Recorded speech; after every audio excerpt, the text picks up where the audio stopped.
बिस्मिल्लाहिर्रहमानिर्रहीम। इमरान खान की पट्टियां खुल गई, जख्म दिखाए गए, गोलियों के सुराख दिखाए गए, वीडियो बनाई गई है मौके के ऊपर। अब देखिए, पहले उसके जख्म पे गौर कीजिए, जहाँ पे जख्म लगे हैं, अगर यहाँ पे गोली लगे तो वो सीधी टांग की हड्डी में जाती है। जो जख्म दिखाए गए टांग के बिल्कुल दरमियान में, जहाँ जहाँ भी दिखाए गए हैं, तो फिर एक कट लगा हुआ है। अब गोली कट नहीं लगाती, एक सुराख बनाया गया है। ये गोलियों का सुराख नहीं है खान साहब।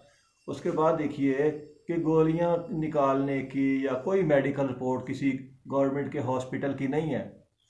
तो उसके बाद फिर अगली देखिए इसकी फुर्ती कि इमरान खान की जैसे पट्टियां उतारी जा रही हैं ना, तो सारी पट्टियां नहीं उतारी गई। सुराख वाली जगह जो जहां मेकअप किया गया है, जहां प्लास्टिक की जो मतलब स्किन होती है, जो जख्म शो किए गए हैं, वो चढ़ा के टांगों के ऊपर, उसके ऊपर फिर पट्टियां लपेटी गई। उतनी उतनी जगह ही बस खाली की गई है, या तो सारी पट्टी उतारी जाती।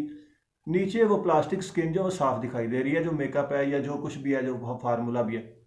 दूसरी बात, साथ में आप वीडियो देखिए, दोनों तरफ ये जो मैं वीडियो चला रहा हूँ ना, आप ये देखिए कि किस तरह एक मसनूई ज़ख्म बनाया जाता है, किस तरह मतलब ये सारा मेकअप किया जाता है। ये वही कहानी है, कोई गोलियां नहीं लगी। सारा दिन अपने मतलब उधर जमान पार्क में या जहाँ भी कहीं भी टहलता है, चलता फिरता है। अगर ये ज़ख्मी होता तो इसको गुजरात के आसपास के किसी भी हॉस्पिटल में लेकर जाते, यानी वजीराबाद में, गुजरांवाला में, किसी भी हॉस्पिटल ले जाते। इसको कभी लाहौर तक ना लेकर आने की रिस्क ना लेते। वजह यह है कि टांगों में 4 गोलियां लग जाएं तो बंदे को 4 घंटे का सफ़र इधर आसपास करीबी हॉस्पिटल में जाते। गोलियां नहीं लगी थी, हॉस्पिटल आया, सारा ड्रामा किया। फिर उसकी जो उसने मतलब ऑनलाइन खिताब किया, वो भी आपने देखा कि पहले एक टांग बांधी हुई है, फिर दोनों बांध दी हैं।